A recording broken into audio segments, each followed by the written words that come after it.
The King believed that I rose in the highest.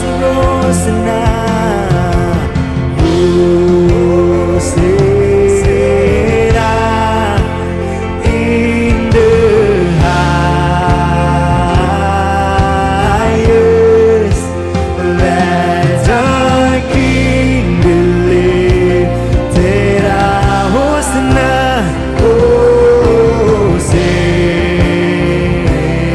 sing Hosanna, Hosanna in the highest. Let our King believe that I was not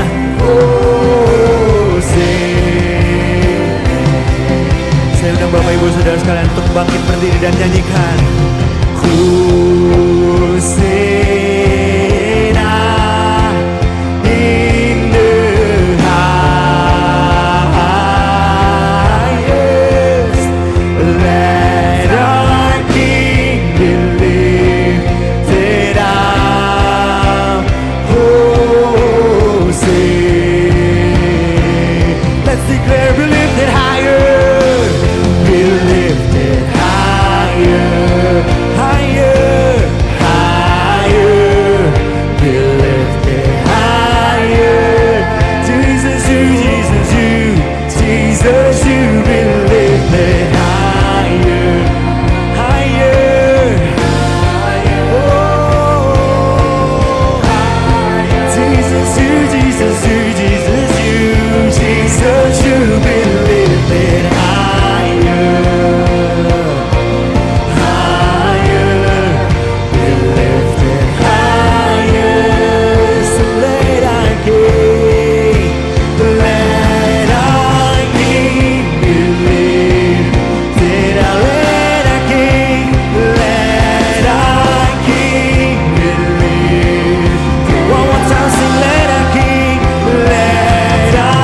King believe that I'm Hosanna.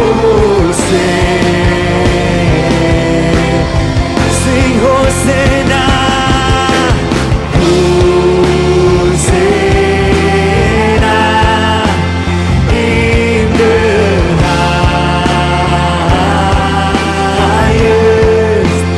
Let our King believe that I'm Hosanna, Hosanna, Hosanna in the highest. Let our King believe that I'm Hosanna. Come on, let's sing this one more time. With all your heart, with all your hands lifted up, say Hosanna in the highest.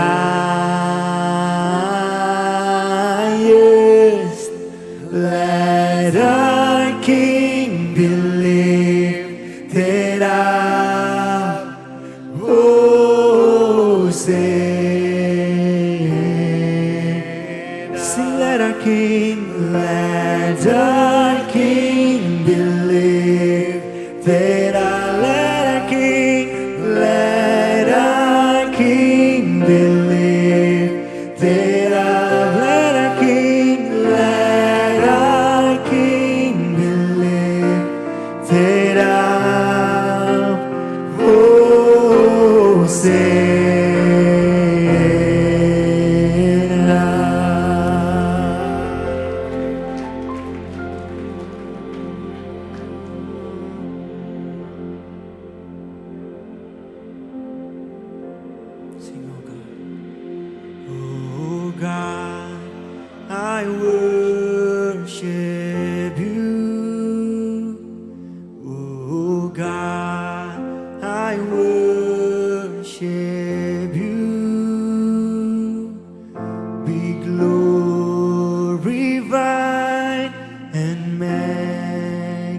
glorified, oh God. I worship you, sing, oh God.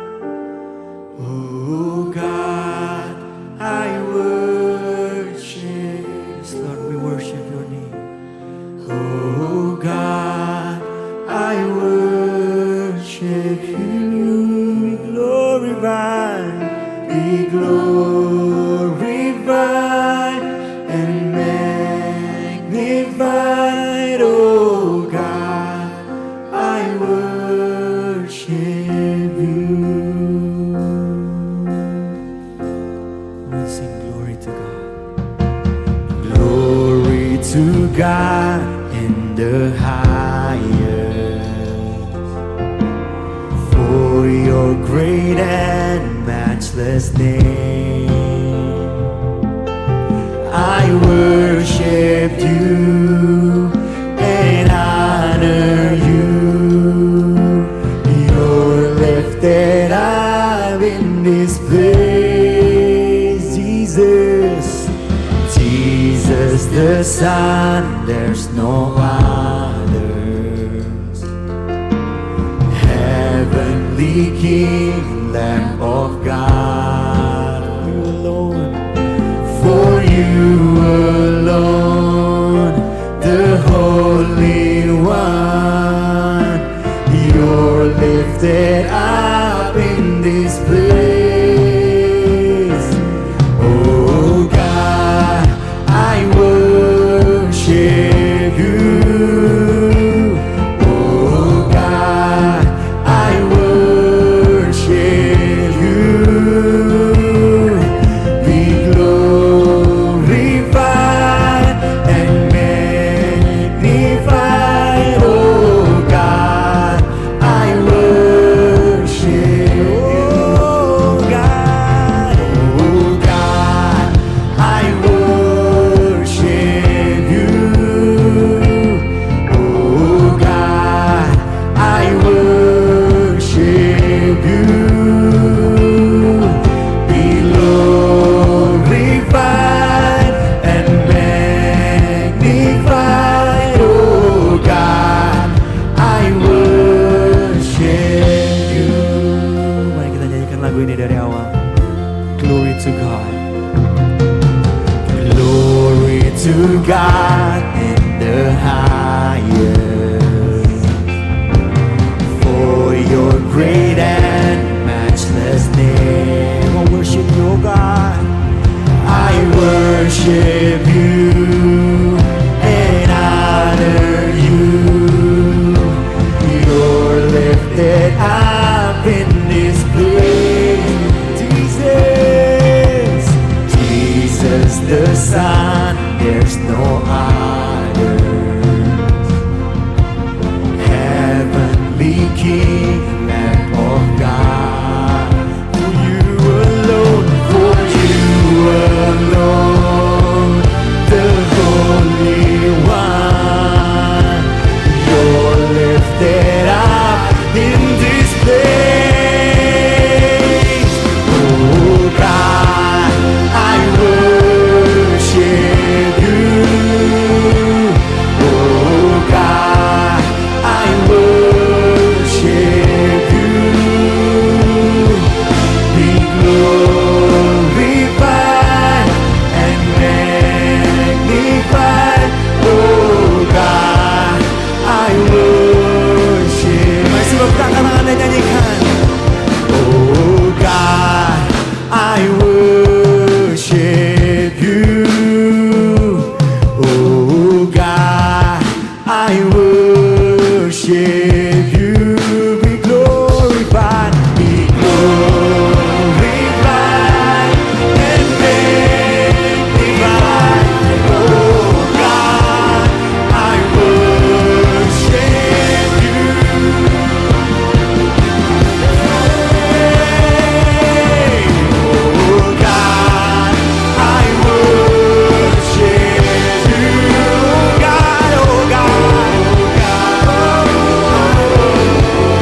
yang baik kami berdoa. Haleluya.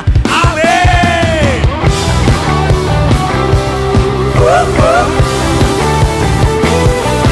Jesus.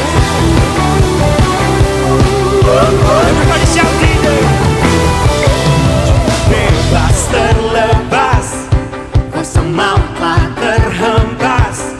Nama Yesus pemenang, nama Yesus jawaban. Langkah takkan berhenti, berlari sampai akhir. Sukan tinggi namanya, sukan ajaib namanya. Roh Kudus, Roh Kudus membakar setiap hati. Shout, bakar, naikkan hujan mujizat terjadi. Mengalir kuasa-Mu, nyalakan api-Mu. Ku nyanyi, oh, oh, oh, oh, oh, oh, oh. Tercurah kuasa-Mu, nyalakan api-Mu. Ku nyanyi, oh, oh, oh, oh, oh. Ajaiban terjadi. Everybody shout Jesus! Jesus! Langkah takkan berhenti, berlari sampai akhir. Sukan tinggi namanya, sukan ajaib namanya. Roh Kudus, Roh Kudus membakar setiap hati. Shout, bakar, naikkan hujan mujizat terjadi. The fire of God mengalir kuasa-Mu, nyalakan api-Mu. Ku nyanyi, oh, oh, oh, oh, oh, oh, oh. Tercurah kuasa-Mu, nyalakan api-Mu. Ku nyanyi, oh, oh, oh, oh. Ajaiban terjadi. Everybody clap your hand. Hey. So nanti kita akan balas-balasan, oke? Aku dulu, baru yang lain. Come on. Oh, oh, oh, oh, oh, oh, oh, oh, oh.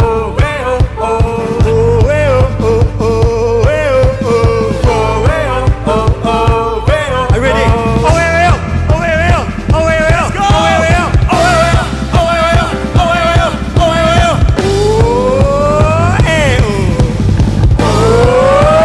everybody jump and jump.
Saya adalah a breast cancer survivor, sudah 5 tahun, dan tahun ini adalah tahun kelima.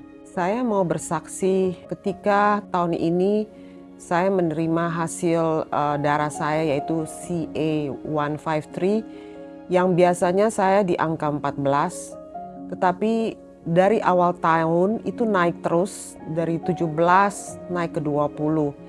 Walaupun markernya di 31,3, tapi saya mulai sangat khawatir, I'm really scared, tiba-tiba saya merasa ketakutan. Dan saat itu saya baru menjadi member di GKS. Entah kenapa saya merasa saya harus share dengan Ibu Rosalin dan saya sampaikan keadaan saya kepada Ibu. Dan Ibu mendoakan saya secara pribadi pada saat hari Minggu, waktu saya berada di gereja. Sesudah itu Ibu mengatakan bahwa dia akan meminta tim doa gereja GKS ini untuk mendoakan saya.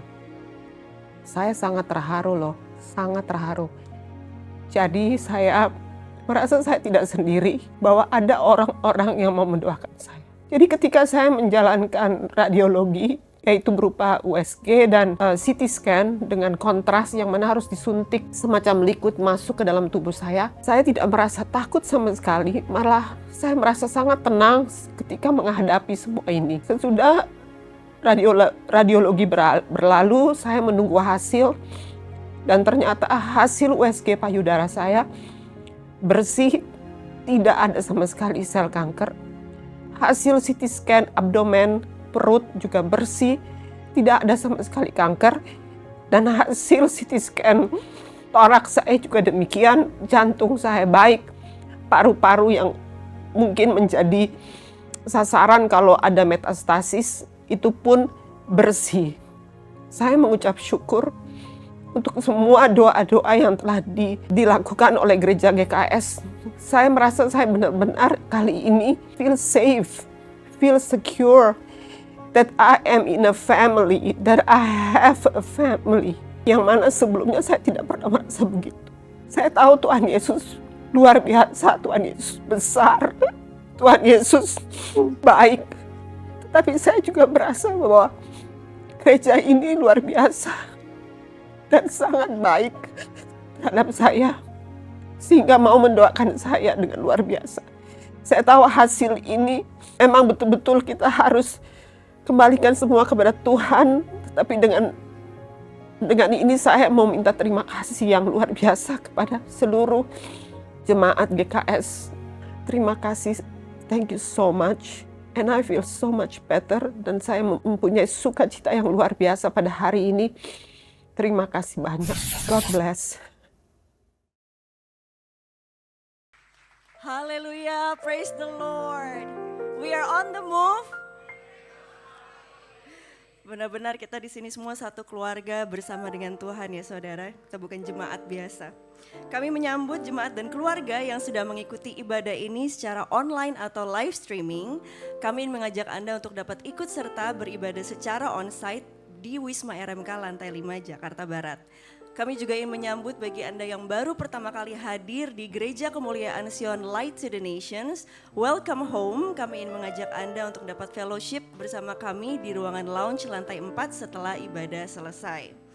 Bagi jemaat yang sudah hadir pada saat ini secara onsite, kami mengingatkan untuk dapat check-in kehadiran Anda di aplikasi My Home GKS untuk membantu kami meningkatkan kualitas pelayanan pastoral kami yang lebih baik lagi.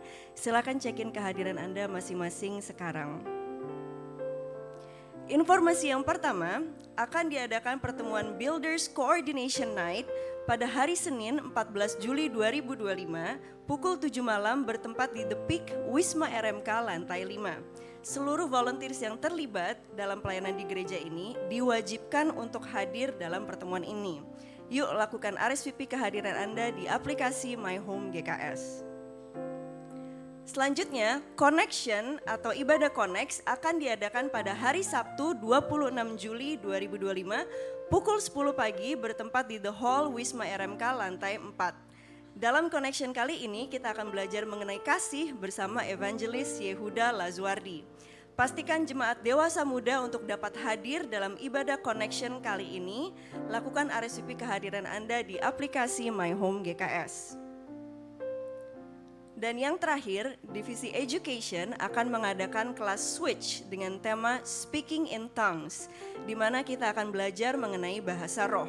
Kelas ini akan diadakan pada hari Sabtu 2 Agustus 2025 pukul 10 pagi bertempat di The Hall Wisma RMK lantai 4. Kelas ini akan memperlengkapi seluruh jemaat untuk terus membangun kepekaan akan Tuhan melalui bahasa roh. Ini kelasnya pasti menarik banget saudara. Sehingga kita semakin diselaraskan untuk bergerak bersama Tuhan dalam movementnya. Seluruh jemaat diundang untuk hadir dalam kelas switch kali ini, namun untuk seluruh leaders dan volunteers diwajibkan untuk mengikuti kelas ini. Baik, saatnya kita akan menabur benih mujizat. Ini adalah suatu momen yang penuh dengan sukacita karena salah satu nilai di gereja kita adalah generosity. Minggu ini kita akan menabur untuk dana operasional dan persembahan dana diakonia. Khusus untuk persembahan dana operasional, Anda dapat menabur dengan cara scan kris yang ada di kursi di depan Anda atau di LED di belakang saya. Bagi Anda yang mau menabur secara tunai dan membutuhkan amplop, silakan angkat tangan Anda supaya Asher dapat membantu memberikan amplop. Sebelum menabur, mari kita baca terlebih dahulu ayat perenungan kita dari Roma 11 ayat 36. 2-3. Sebab segala sesuatu adalah dari Dia dan oleh Dia dan kepada Dia. Bagi Dialah kemuliaan sampai selama-lamanya. Mari kita berdoa bersama. Heavenly Father, terima kasih ya Tuhan, penyertaan-Mu betul-betul nyata sepanjang minggu ini Bapa. Engkaulah Jehovah Jireh, Allah yang menyediakan bahkan sebelum kami memerlukannya ya Tuhan. Engkau juga Allah yang memberikan kami kekuatan untuk memperoleh penghasilan. Siang hari ini Bapa, kami akan menabur benih mujizat. Berkati setiap taburan Bapa agar bermanfaat bagi pelaksanaan agenda-Mu di bumi, di GKS seperti di surga. In Jesus mighty name we pray, amen. Bagi yang menabur secara tunai, silakan memasukkan amplop ke kotak yang tersedia di tengah ruangan.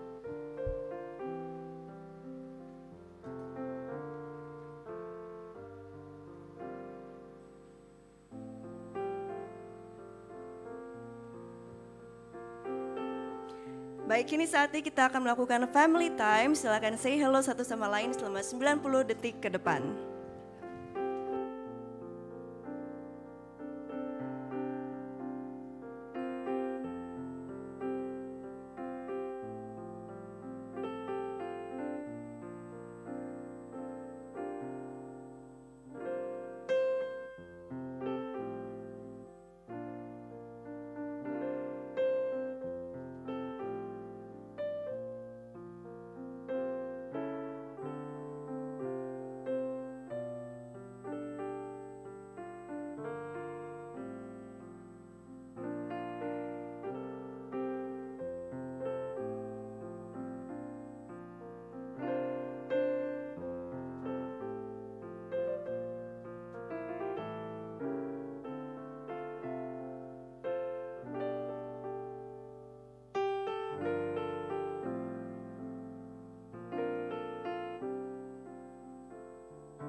Oke, masih siap memuji Tuhan? Yang masih siap memuji Tuhan sama-sama katakan haleluya. Come on, let's clap your hands.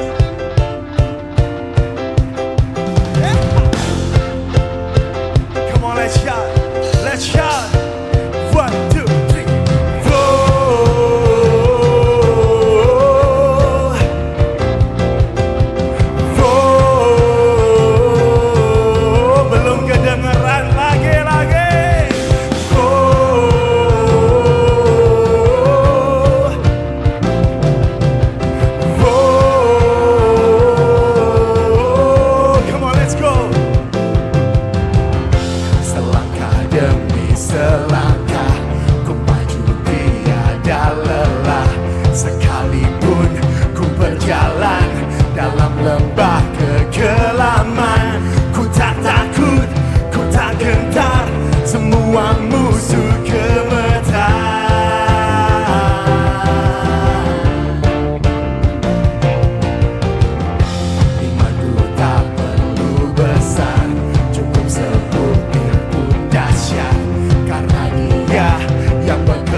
Engkau yang terlebih besar Tuhan.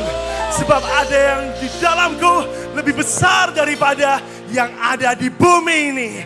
Lebih besar daripada kedaginganku, lebih besar daripada tantanganku, lebih besar daripada apapun yang ada di dalamku. Your spirit itu much bigger dibanding yang lain yang ada di muka bumi ini Tuhan. Now we're gonna praise you.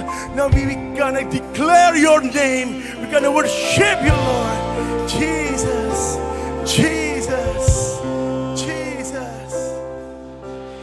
Oh, kau besar di dalamku.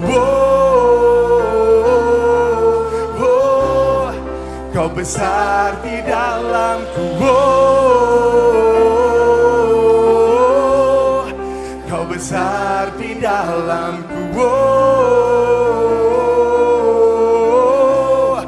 kau besar di dalamku. Oh,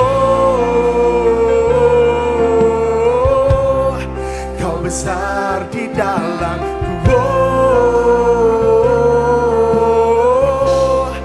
kau besar di dalamku. Yesus terlebih besar. Yesus terlebih besar di dalamku, di dalamku. Yes Lord, yes Lord. Yesus terlebih besar. Yesus terlebih besar di dalamku selama-lamanya. Yesus terlebih besar. Yesus terlebih besar di dalamku, di dalamku.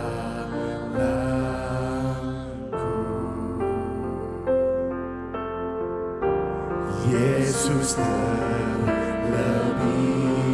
besar. Kau Yesus terlebih besar di dalamku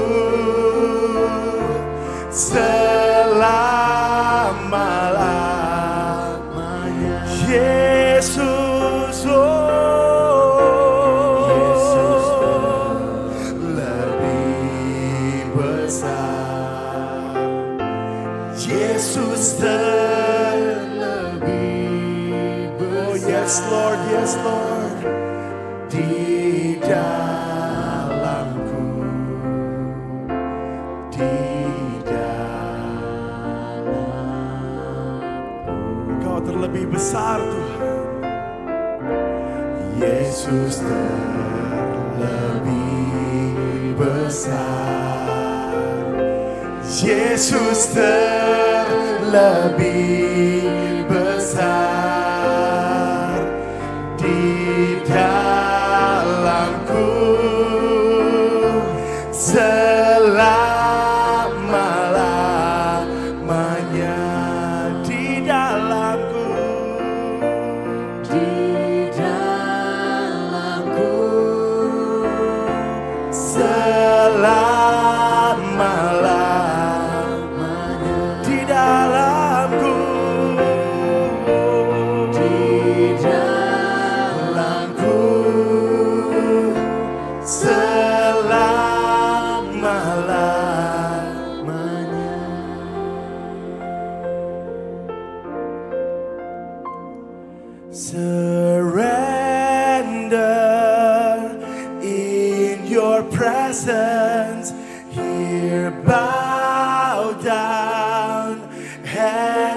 lifted high. I worship you. Let your will be done. Surrender to your promises. Believe with all of my heart. I trust in you. Let your will be done and not my will. Obedience, ketaatan, penyerahan diri yang Tuhan mau, bukan karena kepepet, bukan karena no other way, tapi karena pada saat kita punya option untuk memilih, we choose to obey. Kita memilih untuk taat. Seperti pada saat Tuhan Yesus di Taman Getsemani, dia mau ditangkap, dikepung, Petrus mengambil pedang dan memotong kuping si penjaga yang akan menangkap Yesus. Apa yang dikatakan Yesus? Kamu pikir aku gak bisa panggil 12 batalion untuk menyelamatkan aku? Kamu pikir aku gak bisa minta ke Bapakku sekarang untuk mengirimkan 12 pasukan malaikat untuk menyelamatkan aku? So pada saat itu surga penuh dengan malaikat yang siap buat berperang. Apakah dunia ini bisa diselamatkan atau tidak?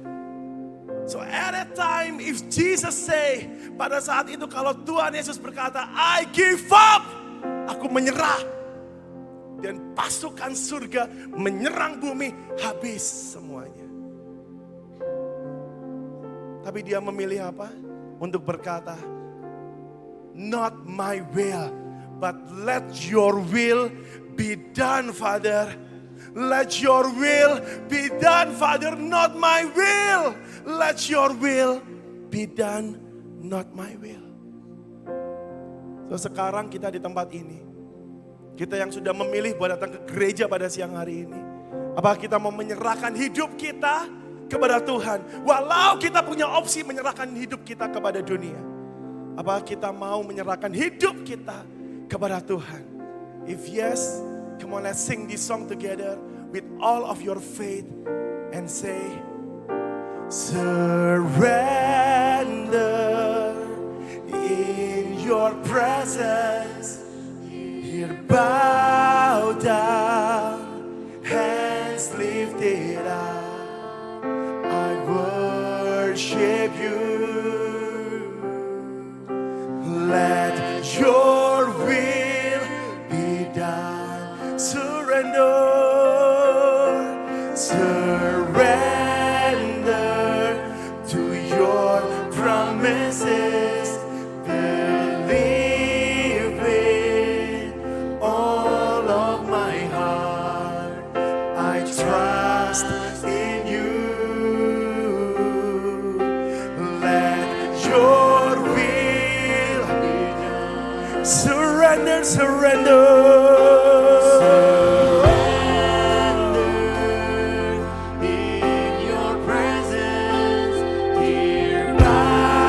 Down, hands lifted high. I worship, we worship you. Let your will be done. I surrender. To your promises. Believe it. All of my heart, I trust in you. Let your will be done. Let's surrender, let's surrender.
segala pujian, hormat serta syukur kekal selamanya bagi Dia. Segala pujian, hormat serta syukur selama-lamanya. Oh, bagi Dia segala pujian, hormat serta syukur kekal selamanya bagi Dia. Segala pujian, hormat serta syukur selama-lamanya. Come on Zion, lift up your voice, lift up your hand, say bagi Dia segala pujian, hormat serta syukur kekal selamanya bagi Dia. Segala pujian, hormat serta syukur selama-lamanya. Oh, bagi Dia segala pujian, hormat serta syukur kekal selamanya bagi Dia. Segala pujian, hormat serta syukur selama-lamanya, selama-lamanya, selama-lamanya, selama-lamanya.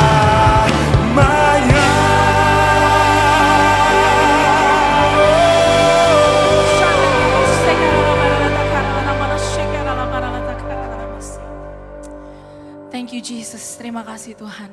Hanya Engkau satu-satunya nama yang layak kami tinggikan. Layak yang kami puji, layak kami sembah. Tidak ada nama lain selain nama Engkau di muka bumi ini. Thank you Lord, thank you Jesus Tuhan. Terima kasih Tuhan, terima kasih untuk hadirat-Mu yang luar biasa di tengah-tengah kami Tuhan. Ajar kami Tuhan, untuk kami bisa memiliki hati yang rendah hati. We want to surrender our life to you Lord. Kami mau menyerahkan seluruh kehidupan kami mau berserah hanya kepadamu Tuhan. Satu pribadi yang luar biasa. Bukan kepada manusia, tetapi kepada satu pribadi yaitu Engkau, Tuhan Yesus kami Tuhan. Terima kasih Tuhan, terima kasih Tuhan. Kalau sebentar kami akan mendengarkan firman-Mu Tuhan. Biarlah Engkau yang akan bukakan setiap mata hati kami, pikiran kami, telinga kami untuk bisa dengar-dengaran akan firman-Mu Tuhan. Karena kami percaya Tuhan firman yang akan disampaikan ini bukanlah hanya sekedar menceritakan cerita tokoh Alkitab. Tetapi biarlah Tuhan setiap firman yang disampaikan ini bisa menjadi sebuah benih ilahi yang tumbuh, yang berbuah. Terima kasih Tuhan, terima kasih Tuhan. Kami siap untuk mendengar firman-Mu hanya di dalam nama Tuhan Yesus. Setiap kita yang percaya sama-sama katakan amin. Thank you Zion Worship.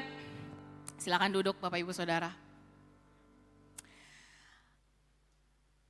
Selamat siang saudara, selamat siang builders. Oke, hari ini saya akan menyambung khotbah dari senior pastor di minggu lalu. Jadi di bulan ini kita ada tema yaitu tentang obedience ya. Jadi mulai bulan ini kita akan banyak belajar tentang obedience atau ketaatan. Nah kalau minggu lalu senior pastor ada berbicara tentang why should we obey. Kenapa sih kita ini harus taat. Nah hari ini saya akan menyambung khotbah beliau dan sebenarnya pada saat saya merenungkan tentang ketaatan, ada beberapa hal yang saya renungkan dan akhirnya membawa saya kepada judul khotbah hari ini adalah True Obedience, Unlocking the Unseen.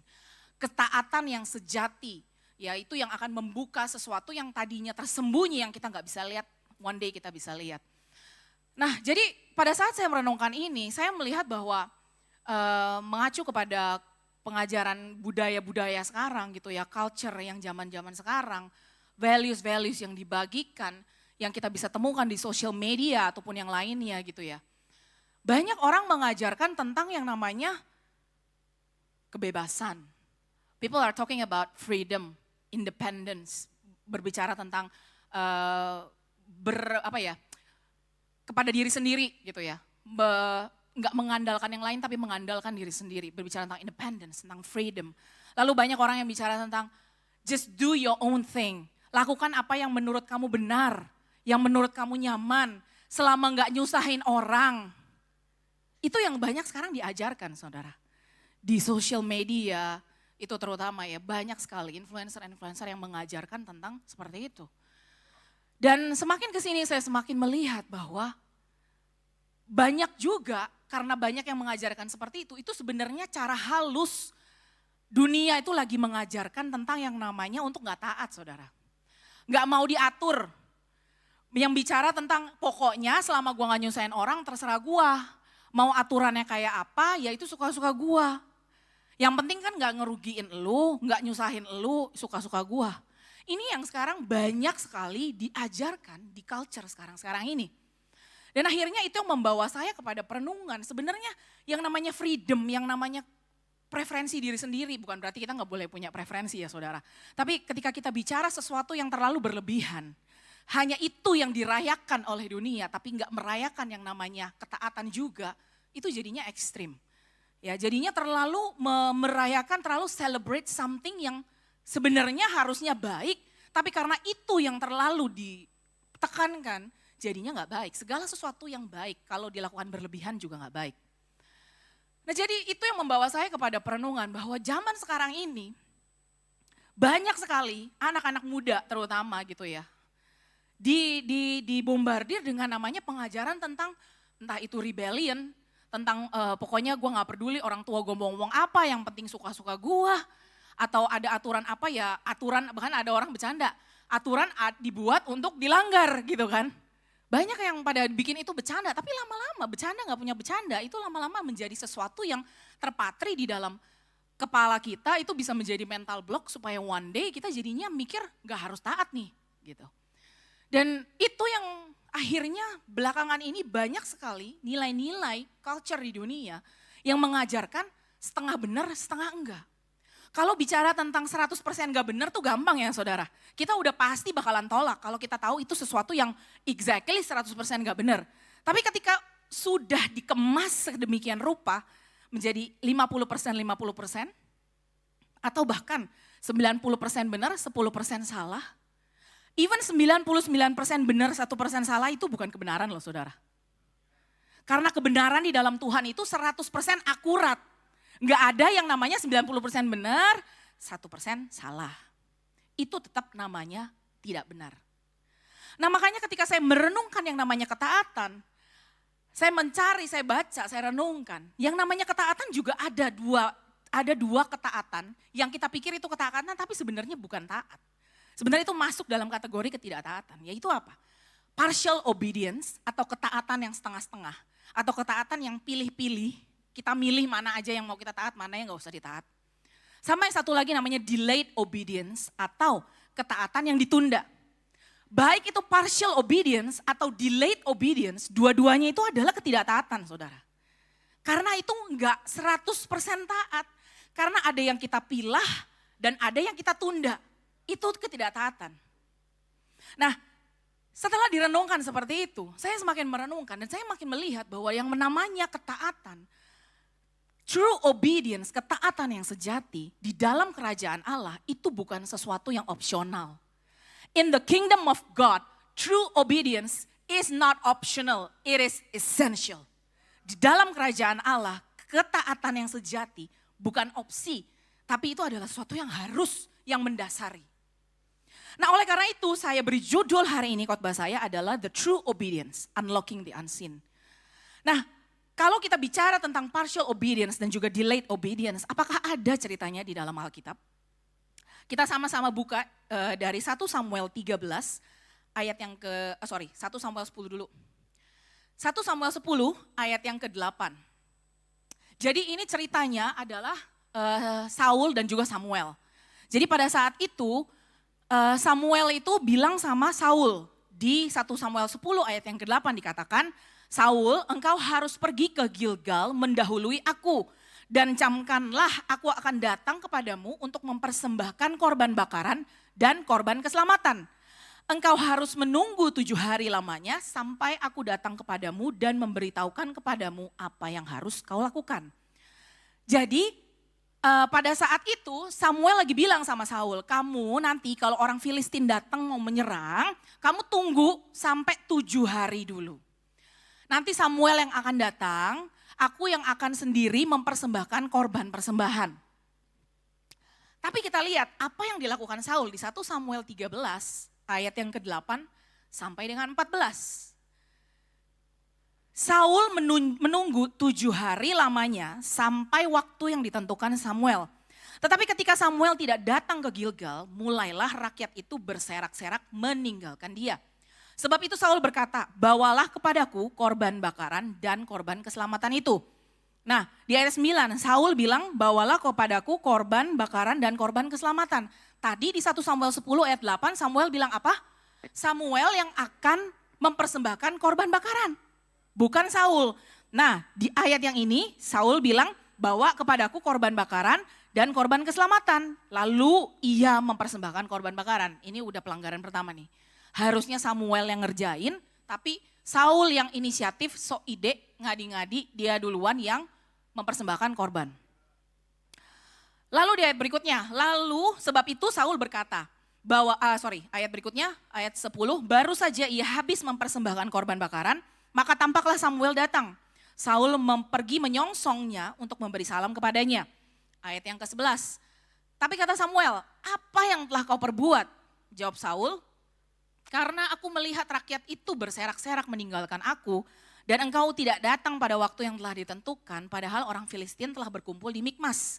Maka pikirku, sebentar lagi orang Filistin akan menyerang aku di Gilgal. Padahal aku belum memohonkan belas kasihan Tuhan, sebab itu aku memberanikan diri lalu mempersembahkan korban bakaran. Lalu kata Samuel kepada Saul, perbuatanmu itu bodoh. Engkau tidak mengikuti perintah Tuhan Allahmu yang diperintahkannya kepadamu. Sebab sedianya Tuhan mengokohkan kerajaanmu atas orang Israel untuk selama-lamanya. Tetapi kerajaanmu tidak akan tetap. Tuhan telah memilih seorang yang berkenan di hatinya dan Tuhan telah menunjuk dia menjadi raja atas umatnya.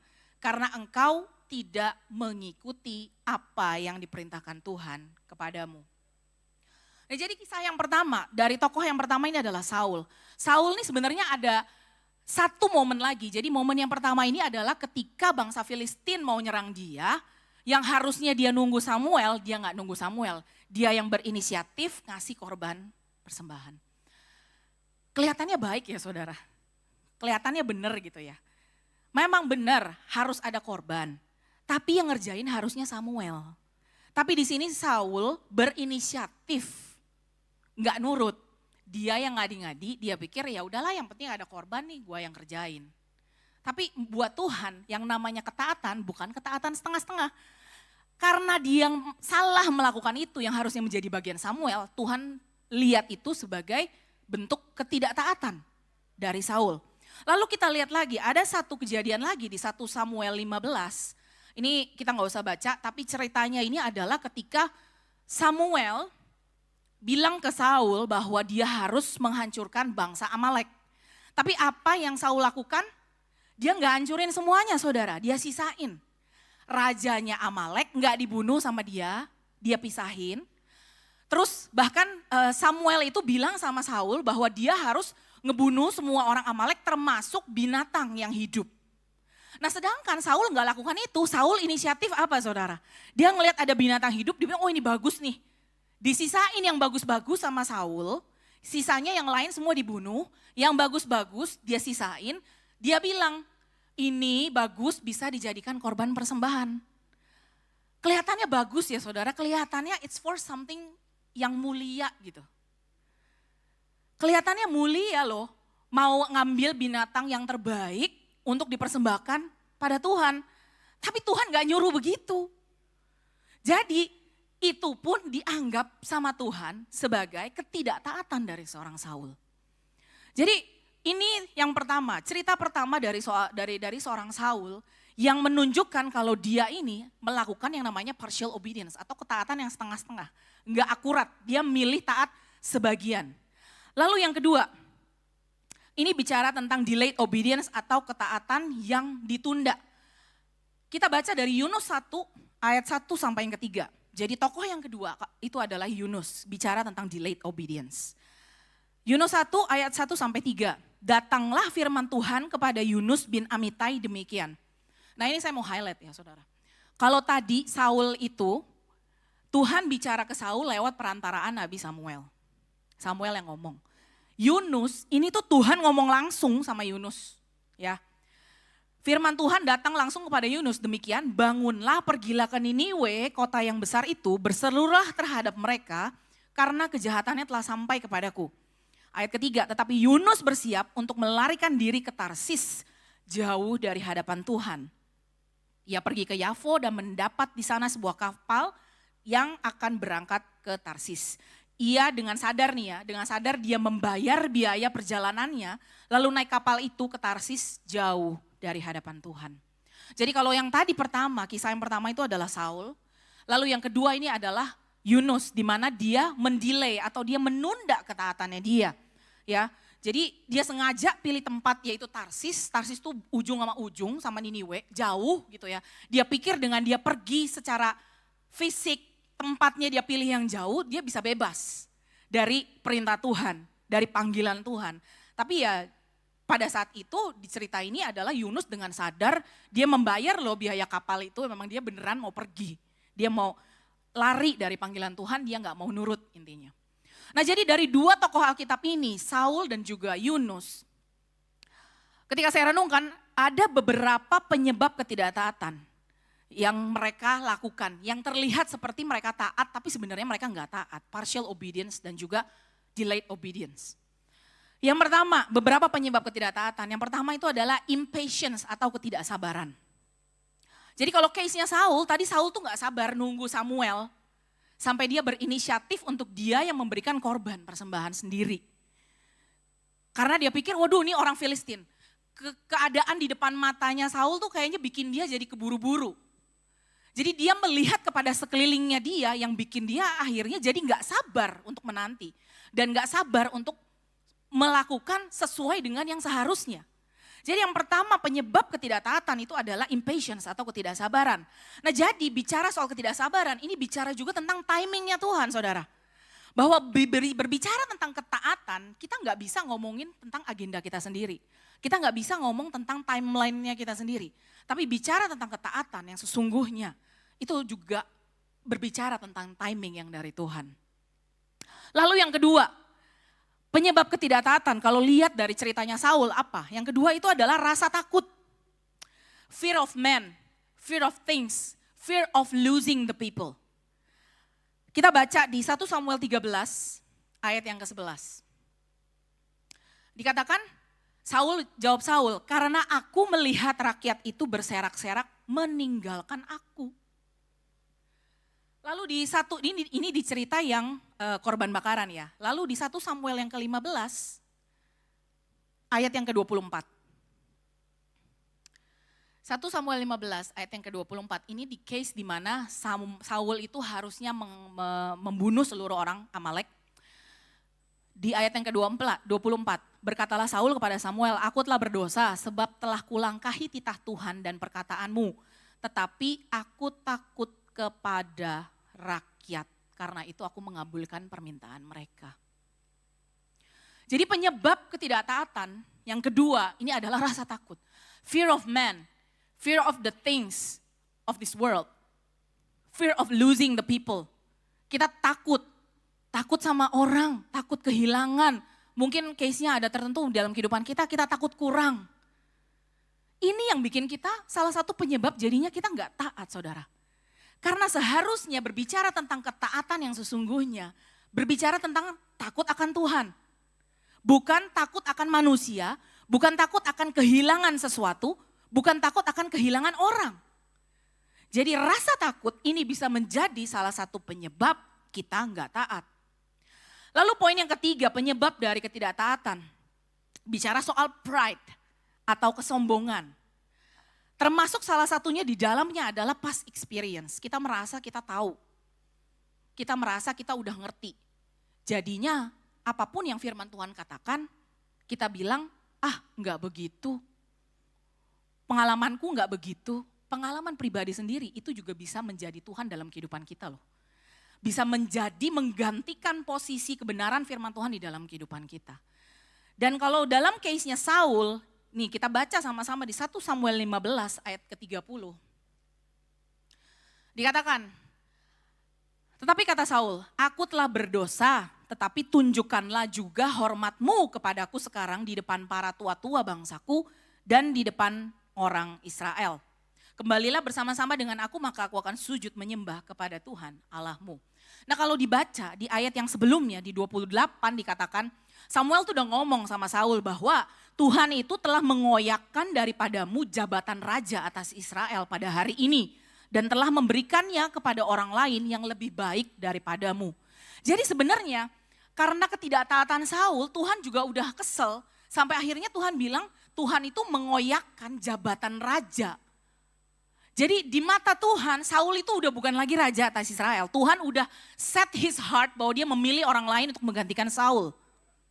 Tapi ketika di ayat 28 ketika Samuel udah menyampaikan itu kepada Saul, Saul masih sombong saudara. Di ayat yang ke-30 dia bilang bahwa gini deh, Samuel lu tetap ikut gua, save muka gua di depan para tua-tua di bangsanya dan di depan rakyat. Padahal di ayat 28 sebelumnya Samuel udah menyampaikan firman Tuhan bahwa Tuhan sudah mengoyakkan jabatan raja atas Israel. Jadi di mata Tuhan tuh Saul udah bukan raja lagi, Tuhan tuh udah set his heart bahwa dia akan pilih orang lain menggantikan Saul. Tapi di ayat 30, literally abis Samuel ngomong gitu, Saul masih sombong. Dia bilang, Samuel lu ikut gua, paling gak lu harus jaga muka gua di depan tua-tua bangsa dan di depan rakyat.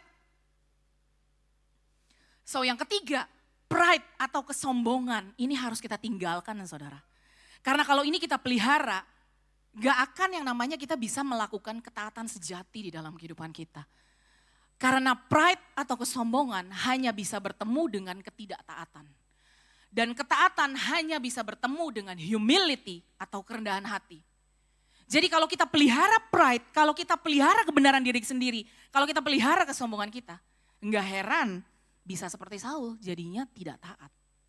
So itu yang nomor 3. Yang keempat, kalau kita lihat dari ceritanya Yunus. Nomor 4 itu adalah not aligned with God. Yunus itu enggak selaras dengan Tuhan. Yunus enggak tahu desire-nya Tuhan. Yunus enggak ngerti Tuhan tuh punya kerinduan untuk menyelamatkan Niniwe. Jadi dia pikir buat apa gue ke Niniwe, gue pergi aja ke Tarsis, gue gak mau kerjain itu. Padahal Tuhan bicara langsung loh sama Yunus pada saat itu loh, gak pakai perantaraan siapapun. Tapi dia bilang, enggak, gue gak mau. Karena Yunus itu enggak mengerti kerinduannya Tuhan. Dia enggak selaras dengan hatinya Tuhan. Makanya dia kabur, dia pergi, dia gak mau taat. So ada 4 penyebab ketidaktaatan kalau dari ceritanya Saul dan juga Yunus. Nah sekarang setelah kita melihat bahwa ada beberapa penyebab dari ketidaktaatan ini. Sebenarnya kalau kita lihat dari ceritanya Saul dan Yunus. Apakah kira-kira Tuhan senang dengan ketidaktaatan? Enggak ya. Tuhan itu benci, Tuhan tuh enggak suka dengan ketidaktaatan. Sama-sama kita buka di 1 Samuel 15 ayat yang ke-23. Ini Tuhan bilang bahwa sebab pendurhakaan adalah sama seperti dosa bertenung dan kedegilan adalah sama seperti menyembah berhala dan terafim. Karena engkau telah menolak firman Tuhan, maka ia telah menolak engkau sebagai raja. Nah kalau di versi bahasa Indonesia dibilangnya pendurhakaan dan juga kedegilan. Tapi kalau mau jelas kita baca di versi Amplified Version bahasa Inggris. Itu pendurhakaan itu dibilangnya rebellion. For rebellion is as serious as the sin of divination or fortune telling. Jadi rebellion atau membangkang atau sifat kita yang nggak mau nurut, maunya ngelawan, itu tuh sama seriusnya, sama seperti dosa bertenung saudara. Ngeri loh. Dan dikatakan yang berikutnya, kedegilan adalah sama seperti menyembah berhala dan terafim. Kalau di versi Amplified Version dibilang, and disobedience, kedegilan itu dibilang disobedience, ketidaktaatan, is as serious as false religion and idolatry. Wah, ketidaktaatan itu sama kayak penyembahan berhala loh saudara. Dan dibilang sama kayak false religion. ajaran yang sesat. Ini Tuhan benar-benar menunjukkan bahwa Tuhan itu nggak suka dengan yang namanya ketidaktaatan. Atau ketaatan yang setengah-setengah ataupun ketaatan yang ditunda. Seserius itu Tuhan nggak suka dengan yang namanya ketidaktaatan. Nah sekarang setelah kita melihat penyebab dan juga dari ceritanya Saul dan Yunus, ada beberapa impact atau beberapa dampak dari ketidaktaatan. Yang pertama, kalau dari kisahnya Saul, kita baca di 1 Samuel 13 ayat yang ke-13. Kata Samuel kepada Saul, perbuatanmu itu bodoh. Engkau tidak mengikuti perintah Tuhan Allahmu yang diperintahkannya kepadamu, sebab sedianya Tuhan mengokohkan kerajaanmu atas orang Israel untuk selama-lamanya. Maksudnya apa? Kalau aja kamu nurut, Tuhan tuh akan mengokohkan kerajaanmu loh.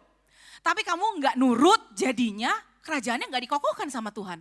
Ini bicara soal apa? Yang pertama, impact atau dampak dari ketidaktaatan. Saul lost his calling and destiny. Saul kehilangan panggilan dan tujuan hidupnya. Saul itu kan harusnya jadi raja. Tapi Tuhan ngelihat ketidaktaatan Saul, Tuhan mengoyakkan itu loh, jabatan raja dari Saul atas Israel. Jadi ketika Saul itu enggak taat, ayat 13, kerajaannya tidak dikokohkan oleh Tuhan. Kerajaannya ya udah berhenti sampai di situ. Jadi Saul kehilangan panggilan dan juga tujuan dalam kehidupan dia. Jadi ketidaktaatan tuh seserius itu ya saudara. Lalu yang kedua, Saul apa lagi? Failed legacy. Dampak dari ketidaktaatan itu adalah failed legacy. Warisan yang gagal. Kalau tadi 1 Samuel 13 ayat 13 itu bicara tentang Saul kehilangan panggilan dan tujuan hidupnya dia. Di ayat yang ke-14 1 Samuel 13 dikatakan bahwa tetapi sekarang kerajaanmu tidak akan tetap. Ini bicara tentang apa? Failed legacy saudara. Kerajaannya dia tuh gak ada continuity-nya, gak ada kelanjutannya. Gak ada yang nerusin. Tuhan bahkan bilang dia sudah menemukan orang lain yang berkenan di hatinya. A man after his own heart. Dia udah menemukan orang lain untuk menggantikan Saul. Jadi ketidaktaatan itu bisa berakhir pada warisan ilahi yang gagal. Failed legacy. Lalu yang ketiga, di kisahnya Saul, ketidaktaatan Saul itu membawa Saul mengalami kemerosotan rohani. Saul experience spiritual decline. Kita baca di 1 Samuel 16 ayat yang ke-14. Saul tuh tadinya raja yang diurapi loh. Jadi Tuhan ada di dalam kehidupannya Saul. Tapi ketika Saul melakukan series of disobedience, dia melakukan beberapa hal yang menunjukkan ketidaktaatannya dia sama Tuhan. 1 Samuel 16 ayat 14 dikatakan, tetapi roh Tuhan telah mundur daripada Saul. Dan sekarang ia diganggu oleh roh jahat. Jadi spiritual decline, kemerosotan rohani, itu salah satu penyebab dari ketidaktaatan. Salah satu impact dari ketidaktaatan itu kita bisa mengalami kemerosotan rohani. Roh Tuhan mundur dari Saul dan sekarang ia diganggu oleh roh jahat. Kalau di versi bahasa Inggrisnya, an evil spirit tormented Saul. Jadi Saul tuh dibikin resah, dibikin parno karena ada roh jahat. Instead of roh Tuhan, tapi roh jahat yang ada dalam kehidupan dia. Lalu yang keempat, dampak dari ketidaktaatan. Kita akan lihat di poin 4 dan poin 5 ini dari ceritanya Yunus. Kalau tadi dampak dari ketidaktaatan poin 1 sampai dengan poin 3 ini bicara tentang Saul dan kita lihat dampaknya ini sifatnya personal. Sifatnya individual, sifatnya ini hanya mempengaruhi Saul secara pribadi. Kelihatannya ya. Gitu. Tapi kita akan lihat di poin yang 4 dan 5 kalau kita lihat dari Yunus. Kita merasa bahwa ketidaktaatan kita itu hanya akan mengimpact kehidupan kita secara pribadi. Dan makanya itu kenapa di luar sana banyak orang bilang, lu gak usah ngatur-ngatur gua. Ini hidup-hidup gua, yang penting gua gak nyusahin lu. Jangan salah saudara. Bahwa ketidaktaatan kita ini juga punya dampak secara korporat kepada orang-orang di sekitar kita. Kita lihat, kalau dari ceritanya Yunus, apa ya saudara? Ketidaktaatan Yunus ketika dia masuk ke dalam kapal, terjadi apa? Badai. So, poin yang keempat, ketika kita tidak taat, we put others at risk of storms. Ketika kita nggak taat, kita tuh lagi membahayakan orang lain yang ada di dalam kapal yang sama dengan kita loh. Jadi impactnya nggak cuma personal impact, tapi ini membawa corporate impact. Jangan kita pikir bahwa ketidaktaatan kita, gue nggak peduli, gue nggak nyusahin lu, nggak usah pusingin gue, nggak usah kasih tahu gue, nggak perlu bilangin gue kalau gue nggak taat dan lain sebagainya. Tapi jangan salah saudara, ketidaktaatan seorang Yunus membuat satu kapal ketar-ketir. Satu kapal ketar-ketir tapi Yunus tidur dengan tenang. Yang bikin masalah malah tidur. Orang lain yang dibikin ketar-ketir. Sampai bingung ini kenapa kapal bisa kayak begini, kenapa tiba-tiba ada badai. Jadi ketidaktaatan seseorang itu bisa membawa dampak yang buruk buat orang lain saudara. Enggak cuman kepada diri sendiri. Jadi makanya bicara soal ketaatan itu enggak lagi bicara cuman sekedar pribadi kita sendiri. Tapi kita bicara tentang apa yang menjadi kemauan isi hati Tuhan dan apa yang kita bisa lakukan buat orang-orang di sekitar kita. Lalu poin yang kelima, dari kisahnya Yunus, impact atau dampak dari ketidaktaatannya dia adalah dia delay the calling, he delays the destiny. Dia mendelay, dia menunda jadinya callingnya dia menunda apa yang Tuhan bisa kerjakan di dalam kehidupan dia. Yang tadinya kalau dia langsung pergi ke Niniwe, saat itu juga pertobatan, message of repentance, kabar baik tentang pertobatan, itu tuh dia udah bisa sampaikan kepada orang-orang di Niniwe. Tapi karena dia tunda, dia lari dulu, akhirnya jadi telat. Puji Tuhannya, Tuhan kita ini adalah a God, gracious God. Tuhan yang penuh dengan kasih karunia, Tuhan yang baik, Tuhan yang sayang. Dia memberikan second chance untuk Yunus. Dia memberikan kesempatan kedua untuk Yunus, dia membuat keputusan yang baru. Dan akhirnya dia pergi ke Niniwe. Tapi kan buat apa ya saudara kita dilempar dulu ke laut masuk ke dalam perut ikan. Di saat kita bisa langsung pergi ke Niniwe, tapi malah bikin kacau di kapal, dilempar ke laut, masuk ke perut ikan, baru akhirnya pergi lagi ke Niniwe.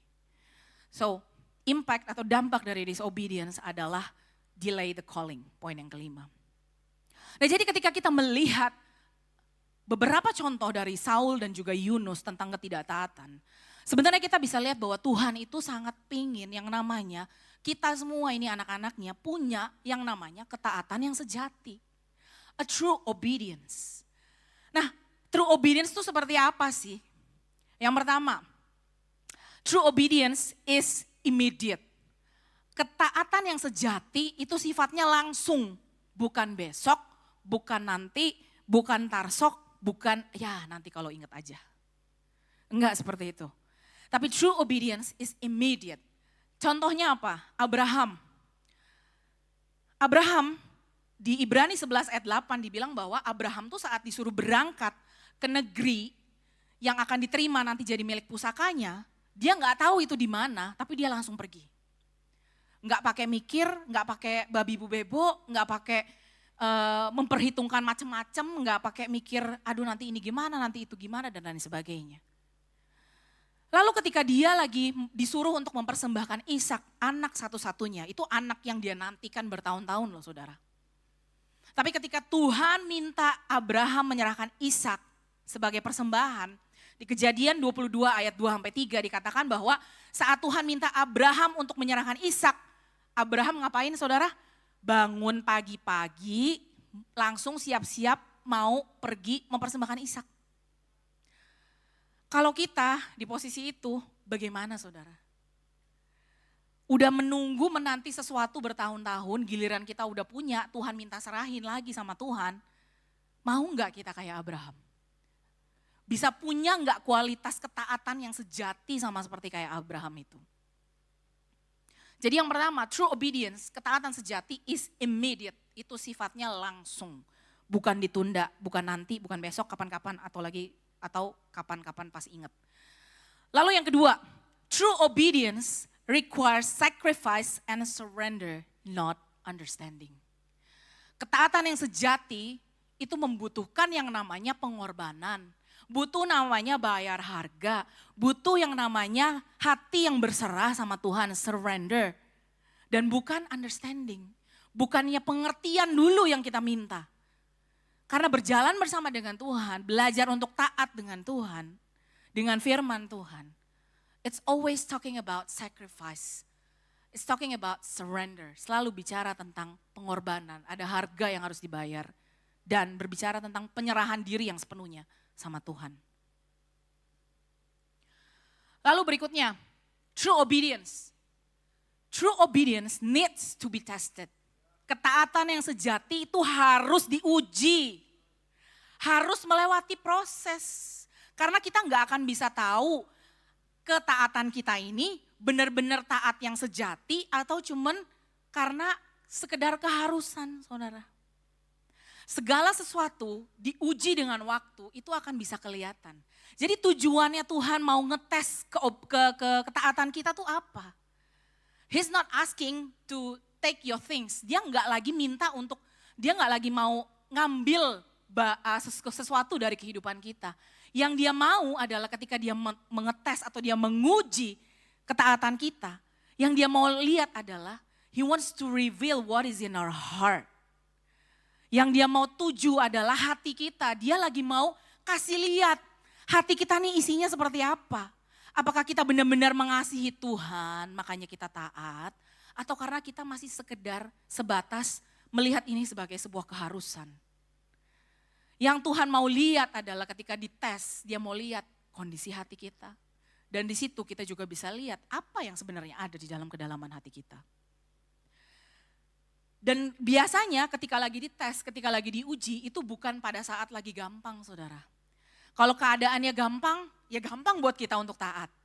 Kalau semuanya lagi enak-enak aja, gampang untuk kita taat.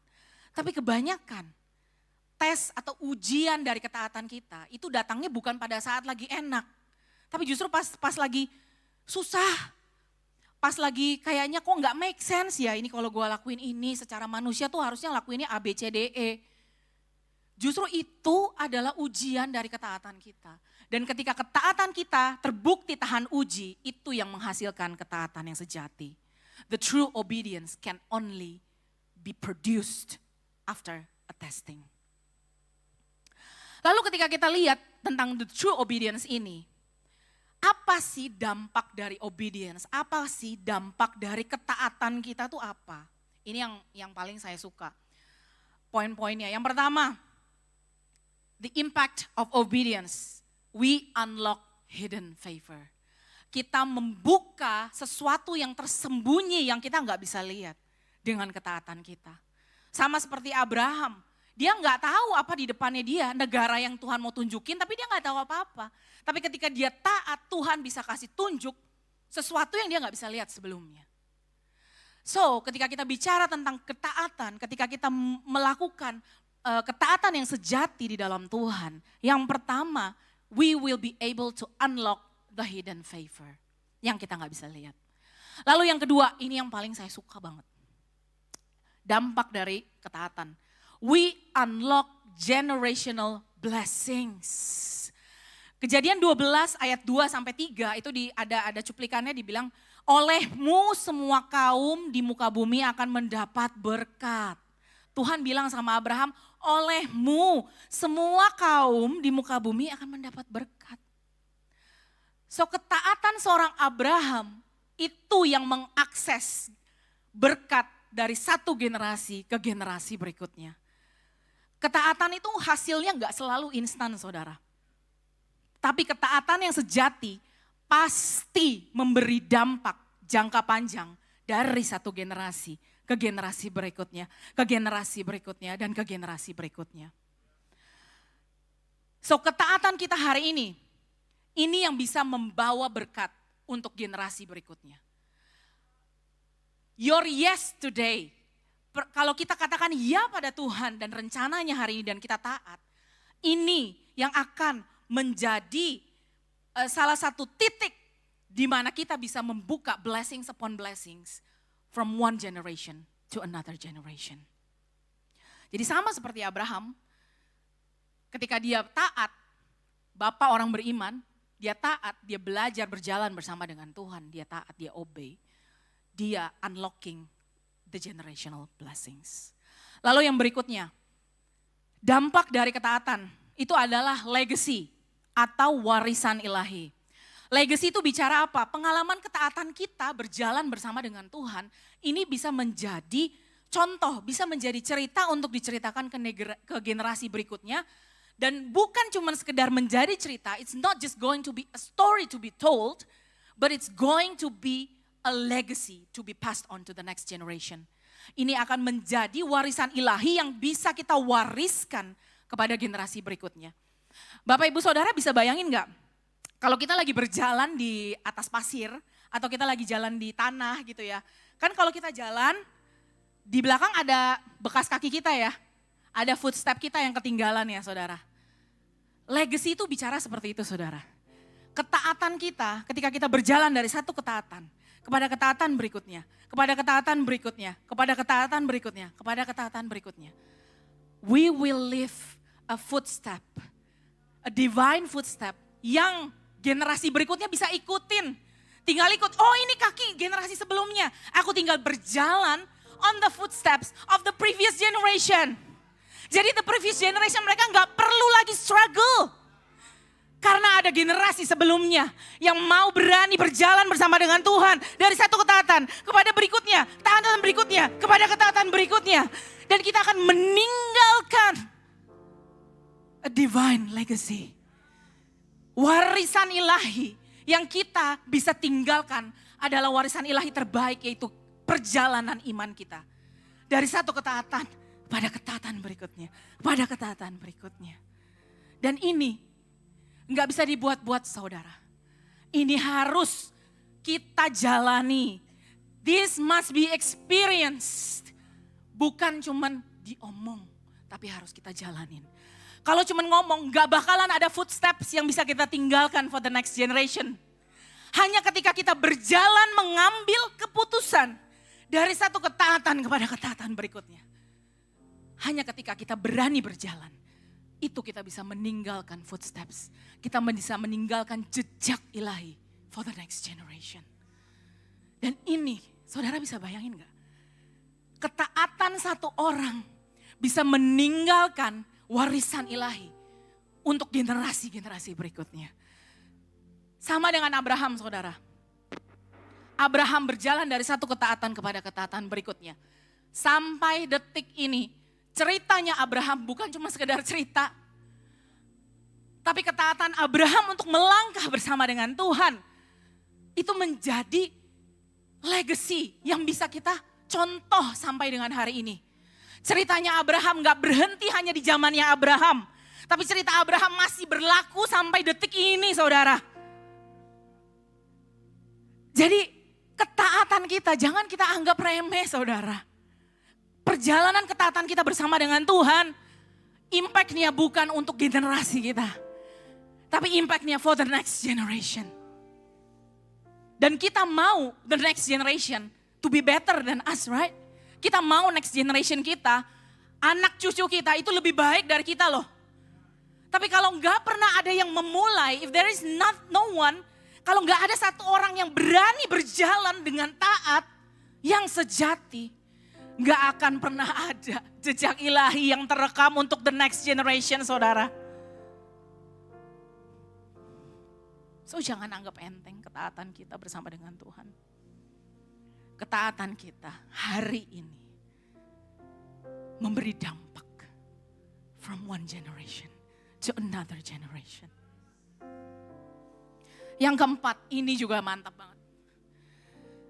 Dampak dari ketaatan kita diperhitungkan Tuhan sebagai kebenaran dan Tuhan menyebut kita sahabat Allah. Abraham, bapak orang beriman, tapi at the same time Tuhan bilang, you are a friend of God. Kau adalah sahabat Allah. Berapa banyak dari kita yang kita bilang, Tuhan aku mau Tuhan sebut sahabat Allah, tapi kita gak mau nurut. Tapi kita gak mau taat. Tapi justru dari ceritanya Abraham, Tuhan bisa bilang bahwa Abraham adalah sahabat Allah. bukan karena kenapa-napa. Kita baca di Yakobus 2. Yakobus 2 ayat 23 sampai 24. Dikatakan dengan jalan demikian genaplah nas yang mengatakan, lalu percayalah Abraham kepada Allah, maka Allah memperhitungkan hal itu kepadanya sebagai kebenaran. Karena itu Abraham disebut sahabat Allah. Nah, ayat berikutnya, jadi kamu lihat bahwa manusia dibenarkan karena perbuatan-perbuatannya dan bukan hanya karena iman. Makanya dikatakan iman tanpa perbuatan adalah mati.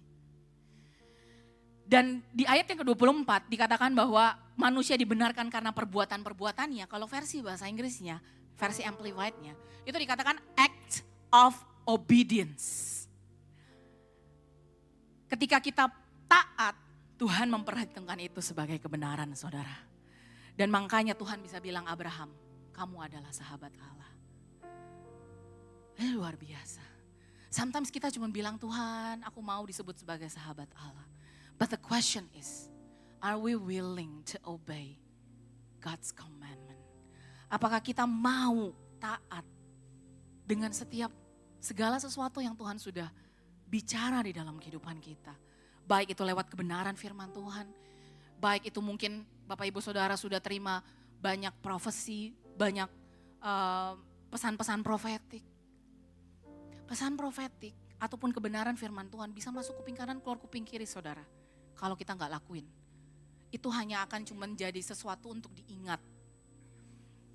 Tapi ketika kita melakukan apa yang menjadi kebenaran firman Tuhan, dan kita pegang betul-betul kebenaran firman Tuhan, dan lakukan itu 100% benar, taat, bukan partial, bukan delayed obedience. Di situ Tuhan perhitungkan sebagai kebenaran, and He will call you the friend of God. Saya akan tutup dengan statement ini. Both obedience and disobedience come at a cost. Baik itu ketidaktaatan ataupun ketaatan, dua-duanya ada harga yang harus dibayar. Disobedience offers comfort but comes at a cost in a form of consequences. Ketidaktaatan menawarkan kenyamanan, tapi ada harga yang harus dibayar dalam bentuk konsekuensi di belakang. But obedience comes at a cost in a form of sacrifice or uncomfortable circumstances, but unlocks the unseen rewards. Ketaatan memang ada harga yang harus dibayar dalam bentuk pengorbanan, dalam bentuk ketidaknyamanan, tapi ketaatan mengakses upah yang tidak bisa kita lihat, saudara. Now the question today, which cost do you want to choose? Harga yang mana yang saudara mau bayar? The cost of obedience or the cost of disobedience? Harga karena ketaatan saudara atau harga karena ketidaktaatan saudara yang saudara bayar? Semua keputusan ada di tangan saudara. The choice is yours. Tapi hari ini saya mau encourage kita semua. Setelah kita melihat bahwa dampak dari ketaatan kita, ini gak cuma berhenti sampai di generasi kita. Dampak dari ketaatan kita hari ini membawa dampak yang eternal, yang panjang sampai kepada kekekalan dari satu generasi ke generasi berikutnya. So our decision today, our yes today affect the next generation tomorrow. Apa yang kita pilih hari ini menentukan masa depan anak cucu kita. So, hari ini saya mau mengajak kita semua untuk kita tinggalkan yang namanya ketidaktaatan atau ketaatan yang setengah-setengah atau ketaatan yang ditunda. Tapi Tuhan mau hari ini untuk kita mengambil keputusan to say yes to His plan, to say yes to His word, to say yes dengan hidup yang berdasar kepada firman Tuhan. Bukan berdasar kepada kebenaran diri sendiri, bukan berdasar kepada kenyamanan kita saja, tapi berdasar firman Tuhan. Mari kita berdoa. Tuhan Yesus, terima kasih Tuhan untuk firman-Mu hari ini yang mengingatkan kami tentang ketaatan yang sejati Tuhan. Ajar kami Tuhan untuk seperti Abraham. Berikan kami keberanian iman yang terus taat berjalan meskipun kami gak mengerti. Ajar kami Tuhan untuk terus berserah ketika Engkau meminta kami untuk berserah. Ajar kami Tuhan, kami percaya bahwa ketaatan sejati membawa kami untuk dapat melihat banyak hal yang belum kami bisa lihat hari ini. Hari ini Tuhan kami mau berkata yes, kami mau berkata ya padamu. Yes to your will. Ya pada jalan-jalanmu, ya pada waktumu dan timingmu. Yes meskipun kami belum mengerti Tuhan. Ajar kami untuk hidup di dalam ketaatan yang sejati. Bukan ketaatan yang setengah-setengah dan bukan ketaatan yang ditunda. Tapi kami mau menjalani kehidupan kami dalam ketaatan yang sejati di dalam Engkau. Terima kasih Tuhan Yesus, thank you Jesus. Biarlah setiap benih kebenaran yang disampaikan hari ini menjadi sebuah deposit ilahi yang membawa transformasi dan perubahan di dalam kehidupan masing-masing kami Tuhan. Terima kasih Tuhan, thank you Jesus. Hanya di dalam nama Tuhan Yesus kami berdoa dan mengucap syukur. Haleluya, amin.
Bapak Ibu, semua saudara-saudari. Di sini Kakak Ameng, Winston dan Kakak Raymond. Kita mewakili Aero Kids mau mengucapkan terima kasih buat semua jemaat di sini yang mendukung kita dalam doa, dalam dana, dalam segala bentuk support yang sudah diberikan oleh Bapak Ibu semua untuk Aero Kids Camp sehingga Aero Kids Camp bisa berjalan dengan lancar. Nah ini kira-kira kalau tadi pagi karena cuma dari kita berdua doang, hari ini kita ada tamu, ya bukan tamu sih sebenarnya. Peserta, salah satu dari peserta biar dari pesertanya sendiri yang sharingin sendiri apa yang sih yang dipelajarin selama di Aero Kids Camp, apa sih yang dilakukan selama Aero Kids Camp. Mungkin Winston boleh sharing? Halo bapak-bapak, ibu-ibu, saudara-saudari semuanya.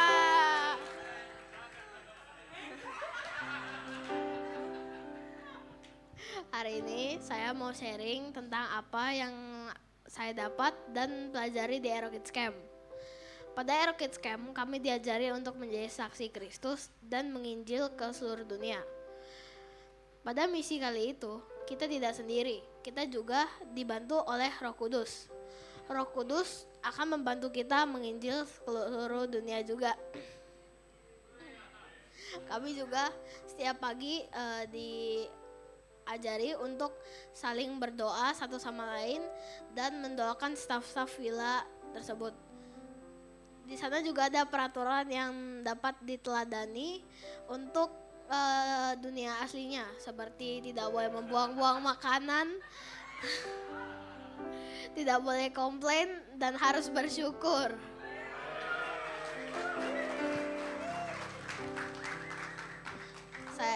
Saya benar-benar happy mengikuti Aero Kids Camp kemarin. Juga tim saya yang berhasil melakukan talent show dalam persiapan waktu 2 hari. Yang setelah saya sharing ini, kami akan perform. Oke, thank you Winston ya. Jadi Winston juga udah mempersiapkan, tadi udah latihan juga udah buat ngomongnya sampai bahkan ternyata dia hafal semuanya. Dan bukan cuma ada hafal, ada improve sedikit juga, mantap. Ya, ini calon pembicara juga mungkin ya.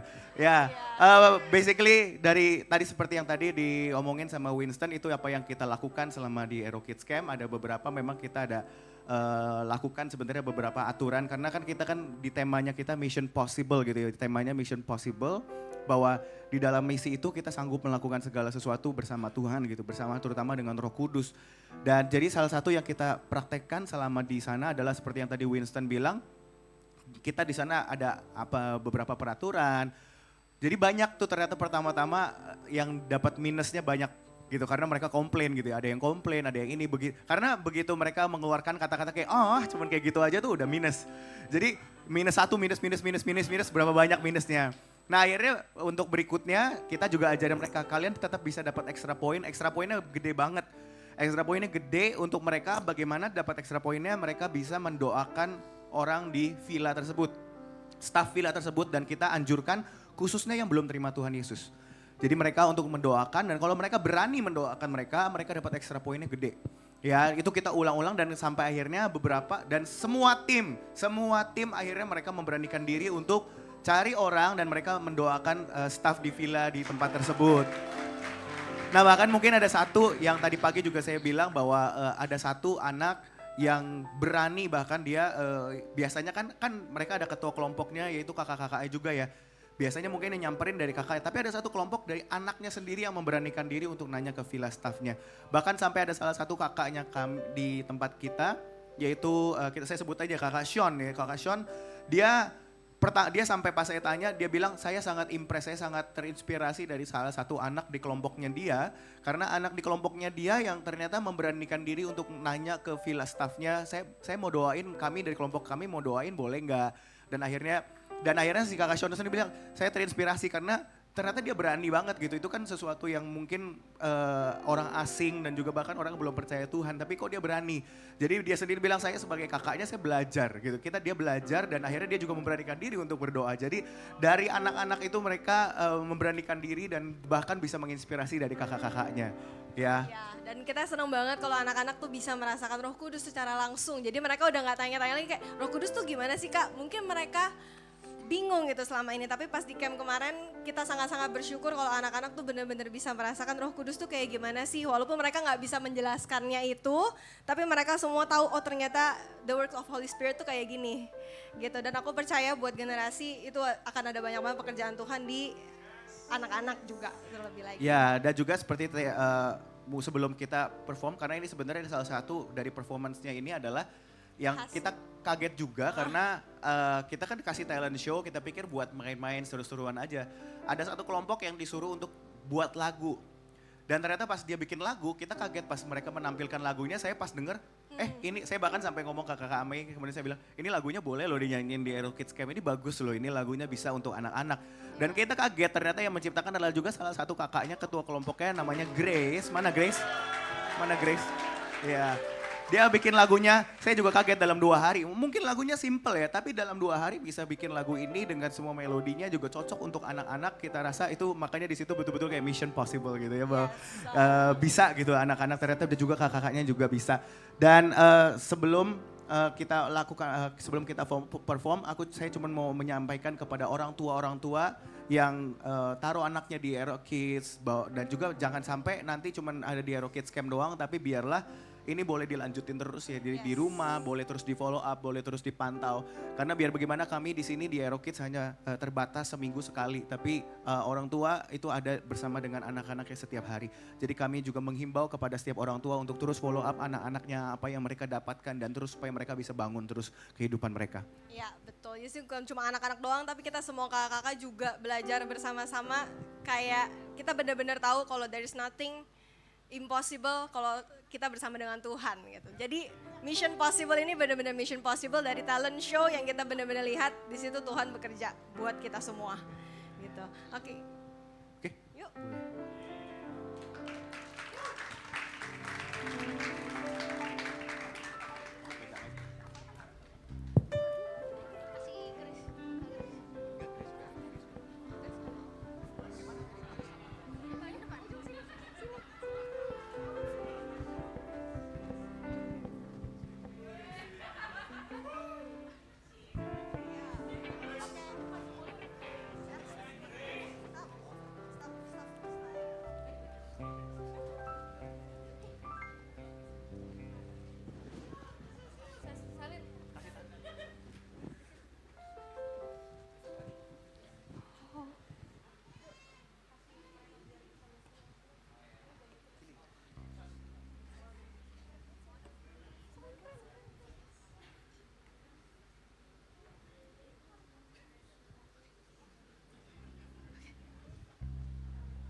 Aku undang Bapak Ibu semua bangkit berdiri yuk. Kita nyanyi lagu ini, simple banget lagunya.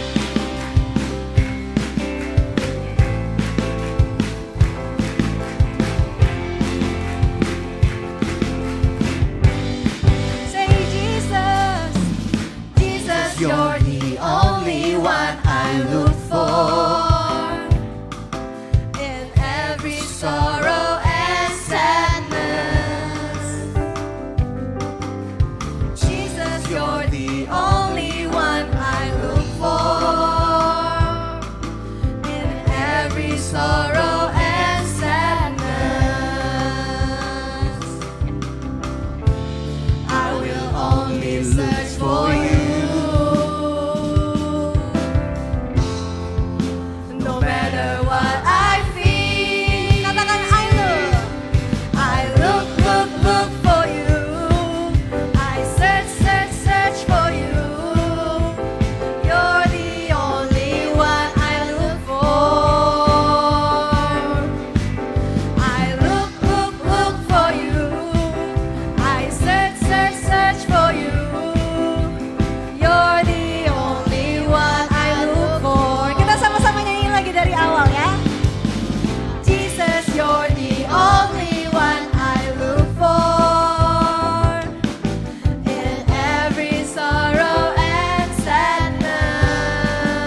Haleluya.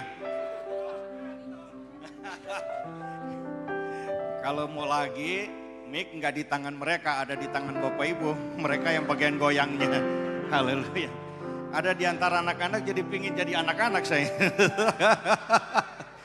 Bapak Ibu Saudara diberkati dengan kesaksian dan nyanyian dari anak-anak. Haleluya. Orang-orang tua lihat ke depan. Mereka ini adalah anak-anak panah di tangan pahlawan. Generasi setelah kita mereka inilah. Haleluya. Puji Tuhan, puji Tuhan. Saya cuma mau lihat Moah dia bisa diam. Haleluya.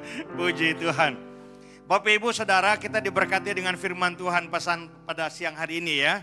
Oke, haleluya. Saya mau menyampaikan 3 hal secara cepat. Yang pertama, 15 menit sebelum kita ibadah ada worship ya. Ada saat teduh. Dan saya berharap setiap kita datang lebih cepat untuk ikut bersama kita membangun hadirat Tuhan, kita membangun atmosfer dalam ibadah kita. Kalau datang lewat jam 8 lewat atau jam setengah 11 lewat itu udah ketinggalan jauh gitu ya.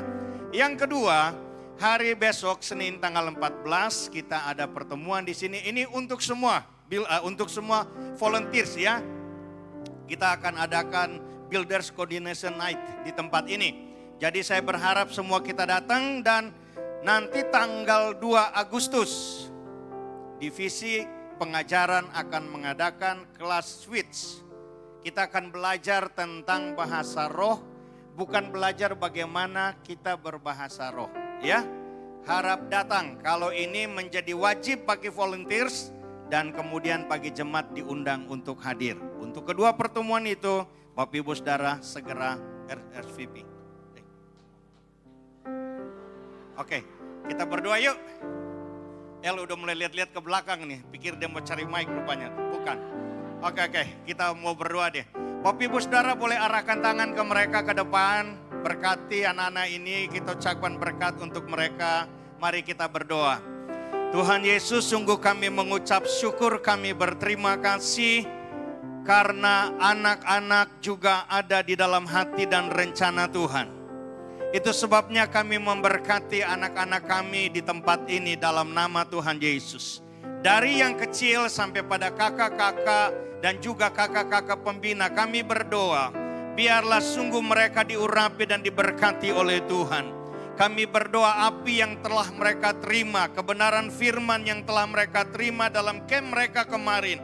Roh Kudus terus mengerjakan perkara ajaib dalam diri mereka. Semakin mereka menyala-nyala di dalam Tuhan. Walaupun usia mereka masih kecil, tapi kami percaya di hadapan Tuhan tidak ada roh yang kecil. Itu sebabnya kami berdoa roh mereka diberkati, roh mereka diurapi. Mereka bertumbuh seimbang jasmani rohani mereka. Dalam nama Tuhan Yesus, diberkati kakak-kakak pembina mereka. Diberkati orang-orang tua mereka. Dalam nama Tuhan Yesus, kami sungguh mengucap syukur karena gereja kami punya masa depan. Anak-anak ini ada di dalam rencana besar Tuhan. Kami juga berterima kasih untuk firman yang kami dengar hari ini. Memberkati hamba-Mu Tuhan, Evangelis Sarah. Tuhan, kami berdoa, diberkati dalam nama Tuhan Yesus. Pesan yang kami terima hari ini bukan lalu percuma, tapi tertanam di hati, di pikiran kami. Kami merenungkannya dengan baik. Kami bukan menjadi pendengar saja, tapi kami mau menjadi pelaku firman. Karena kami bertanggung jawab untuk generasi selanjutnya daripada kami. Kami mau menjadi orang-orang yang taat. Ada harga yang harus kami bayar, tapi kami tidak bayar sendiri. Roh Kudus menolong kami. Roh Kudus memampukan kami. Terima kasih banyak Tuhan. Terima kasih banyak. Yuk kita angkat tangan semuanya. Kita angkat tangan. Adik-adik di muka kita angkat tangan. Orang-orang tua kita angkat tangan. Kita terima berkat Tuhan. Kami mengucap syukur untuk rencana besar Tuhan atas kami. Kami berterima kasih untuk sukacita kami di dalam Tuhan. Kami berterima kasih untuk kesaksian yang kami dengar, puji-pujian yang kami naikkan, juga firman Tuhan yang kami terima hari ini. Isi hatimu telah diperdengarkan. Engkau telah memakai orang muda untuk menyampaikan isi hatimu bagi kami. Itu sebabnya kami berkata, kami pulang dengan sukacita, membawa berkat Bapa Sorgawi, damai dan sejahtera-Mu, rancangan-Mu bagi kami, karya keselamatan Yesus Kristus, Roh Kudus yang menolong kami, berpegang teguh pada firman. Sekali Yesus tetap Yesus, sekali setia kami akan terus setia, sekali taat kami akan terus taat. Hidup kami berkemenangan, hidup kami diberkati, dan kami menjadi saluran berkat Tuhan bagi banyak orang. Berkat ini kami terima dan ibadah ini kami akhiri dalam nama Tuhan Yesus Kristus. Semua katakan amin. Tuhan berkati, selamat siang, haleluya.